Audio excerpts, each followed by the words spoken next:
لاکھوں کروڑوں درود و سلام امام الانبیاء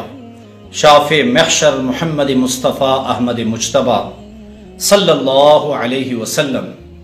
اور ان کی آل طیبین طاہرین پر۔ تو میرے بھائیوں اور میری بہنوں، وظائف کے ذریعے اللہ رب العزت سے مانگنا یہ انبیاء کی سنت ہے، آقا نبی کریم صلی اللہ علیہ وسلم کی سنت ہے، صحابہ اکرام رضی اللہ عنہم اجمعین کی سنت ہے۔ اور وظائف کے ذریعے مانگنا یعنی وظائف کو ذریعہ بنا کر اللہ رب العزت سے مانگنا، یہ انتہائی مجرب اور صدیوں سے یہ طریقہ چلا آ رہا ہے کہ جن لوگوں کی دعائیں قبول نہیں ہوتی، ظاہری بات ہے مجھ سمیت ہر شخص گناہگار ہے، ہم کبیرہ گناہوں میں ملوث ہیں، اور بعض اوقات دن رات میں ہمیں کبھی موقع بھی نہیں ملتا کہ ہم اللہ کے دربار، اللہ کے حضور استغفار کریں، اللہ سے معافی مانگیں۔ جب انسان گناہ کرتا ہے تو ان کی دعا کی قبولیت انتہائی کم ہو جاتی ہے۔ تو اب دعا کی قبولیت کے لیے، اپنی حاجتوں کے لیے دعا کی قبولیت کے لیے ان وظائف کے ذریعے اللہ رب العزت سے مانگنا یہ انتہائی مجرب ہے۔ بہرحال جو وظیفہ میں آج کے لیے آپ کے لیے لے کر آیا ہوں، اللہ کی ذات کو گواہ بنا کے کہتا ہوں کہ یہ پوری ایک آیت کا بھی نہیں، یعنی آدھی آیت کا یہ وظیفہ ہے، اور یہ انتہائی مجرب ہے۔ ہمارے سوات کی طرف ایک بہت بڑے اللہ والے ہیں، اور اس اللہ والے کے پاس میں بھی گیا، بہت پر نور چہرہ، بہت بزرگ ہیں۔ تو ان کے دادا جو تھے وہ شام کے رہنے والے تھے، یعنی شام کے اللہ رب العزت نے انہیں شام کی ولایت دی تھی، تو وہ ان کی اولاد میں سے ہیں۔ تو انہوں نے ایک بار بہت علماء آئے تھے، تو ان علماء کو اس اللہ والے نے کہا کہ میں آپ کو مال و دولت کا ایک خزانہ دے رہا ہوں،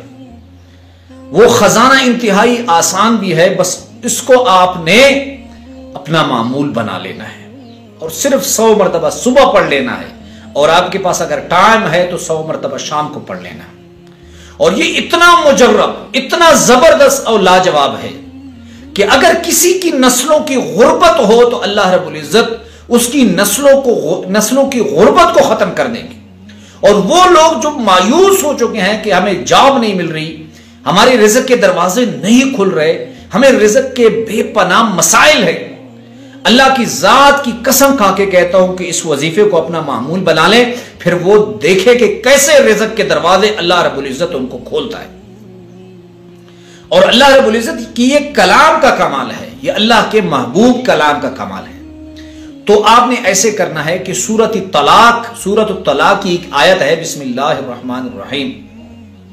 وَمَن يَتَّقِ اللَّهَ يَجْعَل لَّهُ مَخْرَجًا وَيَرْزُقْهُ من حیث لا یحتسب ومن یتوکل علی اللہ فہو حسبہ۔ بس اس آیت کو یہاں تک پڑھنا ہے، آپ نے 100 مرتبہ اول و آخر ایک مرتبہ درود شریف پڑھ کر آپ نے اسے 100 مرتبہ پڑھنا ہے صبح، اور ٹائم ہے تو 100 مرتبہ شام کو پڑھ لیں۔ آپ اس کے معجزات، آپ اس کے اثرات اپنی زندگی میں پہلے دن سے دیکھیں گے۔ وہ قرضوں کا بوجھ ہے، وہ نوکری کا ہے، وہ آپ کی من پسند جاب ہے، اور وہ آپ کے گھر کا مسئلہ ہے، صرف یہ ایک آیت جو ہے یہ آپ کے لیے کافی ہے۔ اللہ رب العزت آسمانوں سے رزق کے دروازے آپ کے لیے کھول دیں گے۔ یہ وظیفہ اولیاء کرام کا ہے، بزرگان دین کا ہے، اور سب سے بڑی بات یہ ہے کہ یہ آزمودہ اور مجرب وظیفہ ہے رزق کے حوالے سے، بس صرف کرنے کی دیر ہے، پھر دیکھیں اللہ رب العزت کیسے رزق کے دروازے کھولتا ہے۔